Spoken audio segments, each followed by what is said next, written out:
जय हिंद साथियों, उम्मीद है आप सभी बहुत अच्छे होंगे और अपने लक्ष्य की ओर लगातार बढ़ रहे होंगे। बहुत सारे मैसेजेस आ रहे थे कि सर यूपी पीसीएस का प्रीलिम्स हो चुका है, 20 दिन बीत चुके हैं और अभी समझ में नहीं आ रहा है कि यूपी पीसीएस में इसके लिए क्या करें। ठीक है, यूपीएससी में तो अभी बहुत समय है और मुझे लगता है कि आप लोग अभी ऑप्शनल कर रहे होंगे। मैंने लास्ट बार जब आप लोग से बातचीत कभी की थी तो मैंने बोला था कि फरवरी तक अगर आप यूपीएससी दे रहे हो तो अपना ऑप्शनल कंप्लीट कर लेना। तो वो भी समय आ चुका है। चूंकि थोड़ा समय भी कम मिलता है, लेकिन फिर भी जब मिलता है तो मैं कोशिश करता हूँ कि जो आप लोग के प्रश्न आप लोग ने कभी सोशल मीडिया के माध्यम से पूछे हैं तो मैं उसका आपको उत्तर दे सकूँ अपने लिमिटेड समय में भी, क्योंकि ये भी एक बहुत बढ़िया आप लोग के जो है तैयारी में काम आता है। तो यूपी पीसीएस के लिए जो मेंस की बात है, तो मैं दो दो तरीके से दो बातें आज मेनली डिस्कशन करूंगा। तो सबसे पहले तो कौन से सोर्स पढ़ने चाहिए, क्योंकि बहुत सारे सोर्सेज अवेलेबिलिटी होती है आपके पास। और बहुत कंफ्यूजन होता है इस समय कि हमें क्या पढ़ना चाहिए क्या नहीं पढ़ना चाहिए। तो सबसे पहले मैं सोर्सेज के बारे में डिस्कशन करूंगा, फिर मैं बताऊंगा कि सोर्सेज को पढ़ना कैसे है, फिर एक बताऊंगा कि आंसर राइटिंग कैसे आपको करना है यूपी पीसीएस में। इसके लिए आंसर राइटिंग में किन चीज़ों का ध्यान रखना है, कैसे क्या टेक्निक्स और टिप्स अपनानी है। तो सबसे पहले सोर्सेज की बात कर लेता हूँ। तो पहले सोर्सेज नोट कर लीजिए सभी लोग, जो लोग भी पेन पेपर कॉपी लिए होंगे। तो पहला है यूपीएससी के प्रीवियस ईयर क्वेश्चन सॉल्व्ड। ठीक है। दूसरा सोर्स है यूपी पीसीएस के प्रीवियस ईयर क्वेश्चन सॉल्व्ड 5 साल के, उसके 10 साल के, इसके 5 साल के। जिस कंपनी का जिस ब्रांड का आपको लेना है ले लीजिए, किसी में बहुत अंतर नहीं होता है। ठीक है। और यहाँ मैं किसी ब्रांड या कंपनी के प्रमोशन के उद्देश्य से हूँ भी नहीं। तो आपकी इच्छा जो भी आपको मन करे आप ले सकते हैं। तो दो ये चीज़ हो गई। तीसरी चीज़ जो आपकी होती है वो होती है टॉपर्स कॉपी। बहुत इंपॉर्टेंट चीज़ है, पिछले साल के जो भी टॉपर्स कॉपी उनको आपको देखना है। यूपी पीसीएस में खास तौर पे आपको एक टॉपर कॉपी यूपीएससी की, मतलब किसी भी एक टॉपर्स को पकड़ लीजिएगा। एक टॉपर्स कॉपी आपको यूपी पीसीएस की देखना है यूपी पीसीएस के लिए। आप यूपी पीसीएस का मैं सोच रहे हो तो दोनों की एक एक टॉपर कॉपी आपको मिनिमम देखनी है। चौथी चीज़ है कोई भी टेस्ट सीरीज या आंसर राइटिंग जिसमें हम डेली अपनी जो हमने जो चीज़ सीख रहे हैं हम उसको प्रोड्यूस करके देख पाएँ कि वाक़ई में हम सीख रहे हैं कि नहीं सीख रहे हैं। तो ये चौथी चीज़ हो गई, कोई भी आंसर राइटिंग। पाँचवीं चीज़ है करंट अफ़ेयर्स। तो कोई भी करंट अफ़ेयर्स की मैगज़ीन जो थोड़ा-सा डिटेल में दिया हो, इसमें भी मैं किसी कोचिंग या किसी इंस्टीट्यूशन का नाम नहीं लूँगा। आपको जो समझ में आए, जो आपको अच्छी लगती हो, आप मंथली मैगज़ीन उसको कर सकते हैं। तो ये 5 रिसोर्स आपके पास, ये मिनिमम रिसोर्स हैं जिनको हमको करना है। कैसे करना है मैं वो बताता हूँ। तो आपको देखिए एक तरीका ये होता है कि जनरली जब हम आंसर लिखने बैठते हैं, चूंकि अभी तक हमने प्रीलिम्स के बारे में फोकस होके खास तौर से इस बार का प्रीलिम्स इतना टला था, तो हम आज से ही प्रीलिम्स ओरिएंटेड हो जाते हैं। तो हमारी पूरी मेंटेलिटी एकदम फोकस हो जाती है कि क्वेश्चन देख के जो ऑप्शन दिए हैं उसमें से सोचें कि क्या आंसर होगा। वो सोचने वाली हमारी मेंटेलिटी हो जाती है बार बार। तो हमको थोड़ा सा वो अप्रोच से शिफ्ट होना पड़ेगा यूपी पीसीएस के मेंस अप्रोच पे। ठीक है, अब हमें क्वेश्चन देख के उसके आंसर लिखने हैं। अब हमें ऐसा नहीं करना है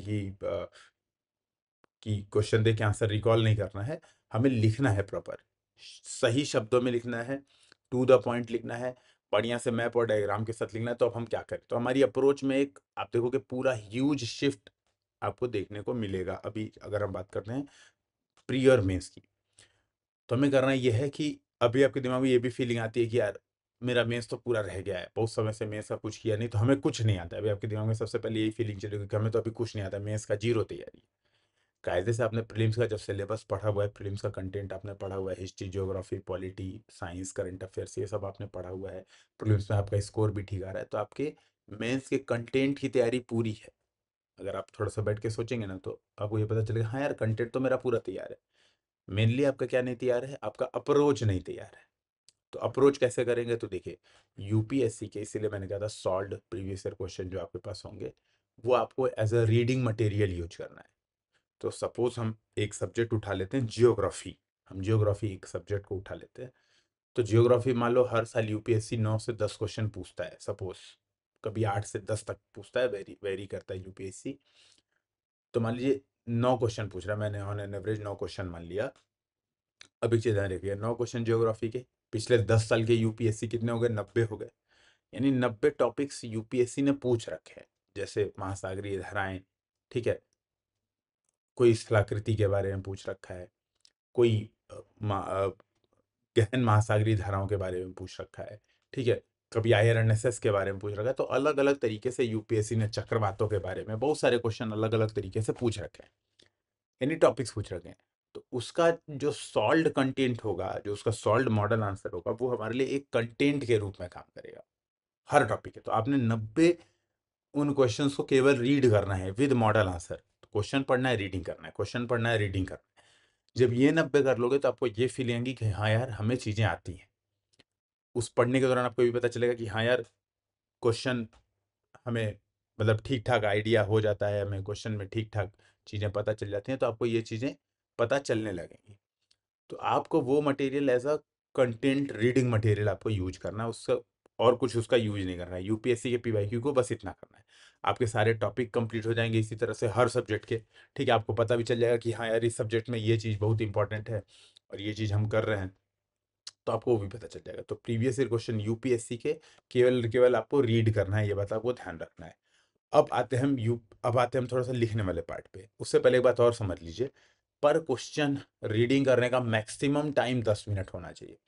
अब ये नहीं कि 1 घंटा लेके हम क्या कहते हैं आंसर लिखने उत्तर लिखने बैठ। बेहतर अप्रोच ये होती है हमें अपनी आर्टिकुलेशन पावर बढ़ाना। देखो यही बात अंतर होती है जो मेंस लिख रहा है और जो मेंस को अज्यूम कर रहा है, जो कभी लिखा नहीं है, इवन जिसने घर पे बैठ के भी टेस्ट नहीं कभी सॉल्व किया है, तो वो चीज़ें डिफरेंस थोड़ी सी मेकर हो जाती हैं। तो एक बहुत बड़ा अंतर है, मतलब ये बात समझने का है कि आपको यूपी पीसीएस या यूपीएससी के लिए ना अपनी आंसर्स में आर्टिकुलेशन पावर, मैं आंसर वाला पॉइंट भी यहीं पे कनेक्ट कर दे रहा हूँ, तो मैं अलग से उसको डिस्कशन नहीं करूंगा। आपको आर्टिकुलेशन पावर चाहिए होता है कि यार हाँ क्वेश्चन ये पूछा है तो हम तुरंत हमारे दिमाग में सीरीज ऑफ इवेंट आ जाए कि ये मेन बॉडी बनेगी, ये सब हेडिंग्स आएंगे, ये पॉइंट्स हमारे आंसर में चाहिए, इसको कहते हैं हम आर्टिकुलेशन पावर। बात ये होती है कि जब हम 1 घंटा 1.5 घंटा किसी चीज़ को पढ़ते हैं तो हमारी आर्टिकुलेशन पावर नहीं होती है, वो हम केवल रटने की कोशिश करते हैं। आप सोचो ना, आप 2 पन्ना 3 पन्ना अगर 1 1.5 घंटा लगा के पढ़ रहे हो, फिर उस पर आंसर लिख रहे हो, तो आप अपनी आर्टिकुलेशन पावर पे कोई काम नहीं कर रहे हो, आप केवल रीड करके उसको रटने की कोशिश कर रहे हो। तो मैं जो सजेशन दे रहा हूँ कि आपको पर टॉपिक जब आप यूपीएससी के पीवाईक्यू रीड करिए तो 10 मिनट का स्टॉप वॉच लगाइए, उसमें रीड करिए, क्वेश्चन पढ़ा, रीड नहीं किया कि अच्छा आंसर में ये चीज़ें दी हुई हैं, इस फ्लो में आंसर लिखा हुआ है, कंक्लूजन ऐसा लिखा हुआ है। इससे आपको बाद में आर्टिकुलेशन पावर बढ़ाने में बहुत काम आएगा। तो ये आपका कंटेंट पूरा करेगा। तो किसी टॉपिक को 1 घंटा नहीं पढ़ना है, 10 मिनट मैक्सिमम पर टॉपिक, 10 मिनट, इससे ज़्यादा आपको नहीं पढ़ना है। ये मेरा सजेशन था ओवर। ऐसे रीड करेंगे आप 90 टॉपिक 100 टॉपिक जो भी आपके सब्जेक्ट वाइज होंगे आप रीड करेंगे। फिर आप उठाएंगे यूपी पीसीएस का पीवाईक्यू। मान लो हर साल यूपी पीसीएस में 8 क्वेश्चन आते हैं ज्योग्राफी के, सपोज 5 साल के पीवाईक्यू खरीदोगे तो 40 क्वेश्चन आएंगे। 40 क्वेश्चन को 2 सेक्शंस में बांट दीजिए, 20 और 20 2 सेक्शन में बांट दीजिए। 20 क्वेश्चंस में क्या करना है आपको, केवल स्ट्रक्चरिंग करनी है। स्ट्रक्चरिंग का मतलब सपोज कोई क्वेश्चन आया, कोई क्वेश्चन आता है कि उष्णकटिबंधीय चक्रवात और उपोष्ण कटिबंधीय चक्रवातों में डिफरेंस बताओ। मान लो सपोज ये क्वेश्चन आता है, आप डायरेक्ट क्वेश्चन आया, अब अगर ना केवल स्ट्रक्चरिंग करनी है, अच्छा इंट्रोडक्शन में लिखूंगा कि चक्रवात क्या होते हैं, वो हवाओं का कुछ सर्कुलेशन ऐसा लिखूंगा, तेज हवाएं, समथिंग जो भी मेरे दिमाग में आया वो मैं लिखूंगा। मेन बॉडी में तुरंत टेबल बनाऊंगा, एक साइड लिखूंगा उष्णकटिबंधीय चक्रवात, एक लगूंगा उपोष्ण, और दोनों के बीच में डिफरेंस बताते हुए कंक्लूजन दूंगा कि कैसे ये जान माल की हानि करते हैं या कैसे पूर्वानुमान सिस्टम बना के इसको खत्म किया जाए, मतलब जान माल की हानि मिनिमाइज किया जाए। या भारत में कुछ अगर चल रहा है तो मैं वो चीज़ कंक्लूजन में बनाने की कोशिश करूंगा कि भारत में चक्रवातों का डेटाबेस कैसे मैनेज किया जाता है, कैसे पूर्वानुमान या फोरकास्टिंग की जाती है चक्रवातों की, मैं वो चीज़ों को बताऊंगा मैंने ये चीज़ सोची। तो ये सोचने को हम बोलते हैं स्ट्रक्चरिंग। इस सोचने को आप आधा पन्ना लीजिए, लिखिए इंट्रोडक्शन में ये चीज़ लिखूंगा, मेन बॉडी में मैं ये चीज़ लिखूंगा, कंक्लूजन में ये चीज़ लिखूंगा। इसको बोलते हैं हम स्ट्रक्चरिंग। इसमें कोशिश ये कीजिए कि अभी हर प्रश्न में कुछ मैप या डायग्राम बताइए। जैसे उष्ण उपोष्ण में अंतर पूछा है तो कोई डायग्राम बनाइए कि उपोष्ण वाले क्या होते हैं, दो ठंडी और गर्म धाराओं के बीच में टक्कर संबंध है, तो ये वाला डायग्राम बनाइए। उष्ण वाला वो जो लो प्रेशर रीजन है, गोल गोल घूमता है, वो वाला डायग्राम बनाइए। इंडिया के मैप में कोई उष्ण और उपोष्ण या जो पश्चिमी विक्षोभ से जो चक्रवात आए होते हैं वो आप दिखा सकते हो कि हाँ भाई इंडिया के रिस्पेक्ट में ये चीज़ देखो, आप मैप में दिखा सकते हो। तो ये स्ट्रक्चरिंग वाले समय पे कीजिए। पर क्वेश्चन की स्ट्रक्चरिंग में आपको लगाना है 5 से 6 मिनट। प्रॉपर सोचिए कि क्या इंट्रोडक्शन होगा, क्या कंक्लूजन होगा, उसको रफ में नोट डाउन कीजिए। ये काम आपको करना है 20 क्वेश्चंस पे। बचे अगले 20 क्वेश्चन। अगले 20 क्वेश्चन को फिर से डिवाइड कीजिए 10 और 10 के पार्ट में। ध्यान रखिएगा, यूपी पीसीएस में 125 शब्द के आंसर आपको लिखने होते हैं 7 मिनट में, 200 शब्दों के आंसर लिखने होते हैं आपको 11 मिनट में। अब बात आती है कि भाई पहले दिन में हम 7 मिनट और 11 मिनट में चीजें नहीं लिख पाएंगे, तो हमें करना यह है 10 क्वेश्चन को, स्टार्टिंग के 10 क्वेश्चन को हमें क्या करना है, 7 मिनट वाला लिखना है 11 मिनट में, 11 मिनट वाला लिखना है 15 मिनट में। जो 4 मिनट एक्स्ट्रा है उसमें हमको करनी है स्ट्रक्चरिंग। तो पहले स्ट्रक्चरिंग करेंगे, फिर देख देख के जल्दी जल्दी लिखेंगे, देख देख के लिखेंगे कि कितने पॉइंट्स हम लिख पा रहे हैं, ये काम करेंगे। फिर मॉडल आंसर से कंपेयर करेंगे कि कौन से पॉइंट्स हमारे छूट रहे हैं, तो ये काम हम करेंगे। जो अगले 10 क्वेश्चन हैं उसको हम समय कोशिश करेंगे 9 मिनट और 13 मिनट में। तो यानी शुरू के 10 क्वेश्चन में हमने 4 मिनट स्ट्रक्चरिंग में दिया था, अगले 10 क्वेश्चन को स्ट्रक्चरिंग में हम केवल 2 मिनट देंगे, तो 9 मिनट और 13 मिनट में हम लिखने की कोशिश करेंगे इसी तरीके से। तो 2 मिनट में स्ट्रक्चरिंग, 2 मिनट में स्ट्रक्चरिंग लिखने की कोशिश करेंगे। फिर हमारा तीसरा स्टेप आएगा टॉपर्स कॉपी। टॉपर्स कॉपी वाले क्वेश्चंस में हम क्या करेंगे, सीधी सी बात है, अधिक से अधिक स्ट्रक्चरिंग करेंगे, अधिक से अधिक। हर मान लो एक कोई टेस्ट की कॉपी उठाई, सपोज आपने GS1 की टेस्ट की कॉपी उठाई, जियोग्राफी मान लो 8-9 क्वेश्चन आए थे टॉपर्स कॉपी में, तो उसमें से 6 क्वेश्चन आपको उठा के केवल स्ट्रक्चरिंग करनी है, 3 मिनट 2 मिनट देके केवल स्ट्रक्चरिंग। टॉपर्स के आंसर से कंपेयर करना, अच्छा इसने क्या लिखा, हमने क्या सोचा, इसने क्या लिखा, हमने क्या सोचा, कंपेयर करके एक प्रॉपर ऐसी कोई भी एक बुक या कुछ डायरी बना लीजिएगा, उसी डायरी में प्रॉपर नोट डाउन कर लीजिएगा कि अच्छा ये चीज़ टॉपर ने लिखी थी, हमने ये चीज़ छोड़ दी। टॉपर ने सेकंड ARC का सजेशन दिया था, हमने मुझे पता नहीं था सेकंड ARC। टॉपर ने कोई वित्त आयोग या कोई विधि आयोग का सजेशन दिया था, हमें वो चीज़ नहीं पता थी, ऐड करते गए। टॉपर्स भी बेसिकली दूसरे टॉपर्स की कॉपी से ये चीज़ उठा लेते हैं, तो वो कोई बहुत बड़ी बात नहीं है, ये आपको सजेशंस मिल जाएंगे, ठीक है। तो ये चीज़ है टॉपर्स कॉपी में। जो 2 क्वेश्चन है टॉपर कॉपी के, वो आपको विद इन टाइम लिमिट लिखना है। तो हम 4 मिनट के गैप से हम 2 मिनट के गैप पे आए थे, अब 2 मिनट के गैप से हम 0 मिनट के गैप पे आएंगे। तो विद इन टाइम लिमिट आपको लिख के देखना है कि यार हम ये आंसर लिख रहे हैं 7 मिनट में, टॉपर यही आंसर 7 मिनट में क्या लिख रहा है। हम कंपेयर करेंगे कि हम टू द पॉइंट लिख रहे हैं कि टॉपर टू द पॉइंट लिखता था। हम लंबे चौड़े पैराग्राफ में बातों को घुमा फिरा के लिख रहे हैं कि टॉपर लिखता था। डायग्राम प्रेजेंटेशन अच्छा किसका है, मेरा अच्छा है या टॉपर का अच्छा है, तो हम कंपेरिजन करेंगे अपने आप को टॉपर से। तो ये हमारा काम होगा स्टेप 3 पे। स्टेज 4 जो होगा वो होगा current affairs plus test series और आंसर राइटिंग, जो भी आप ज्वाइन करते हो आपकी इच्छा, मैं उस बारे में कोई कमेंट नहीं करूँगा।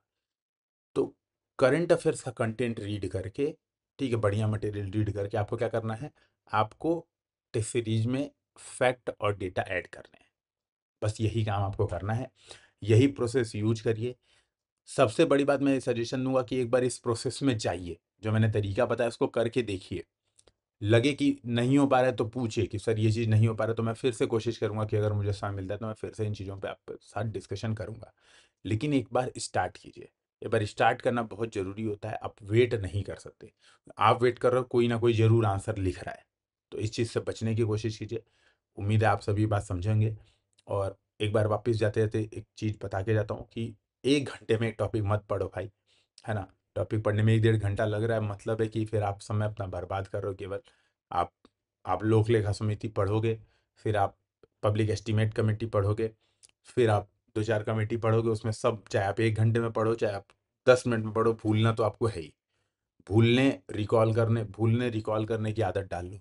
जितनी बार भूलोगे रिकॉल करोगे, जितनी बार भूलोगे रिकॉल करोगे, जितना जल्दी जल्दी रिकॉल करोगे, जितना जल्दी जल्दी साइकिल होगा, उतना ही वो चीज़ें दिमाग में बैठती जाएंगी। तो बहुत लंबा समय मत लीजिए, आपके पास इतना समय नहीं है, ठीक है। और ऐसी सलाहों से बचिए। फिर हम लोग मिलते हैं। जय हिंद, जय भारत।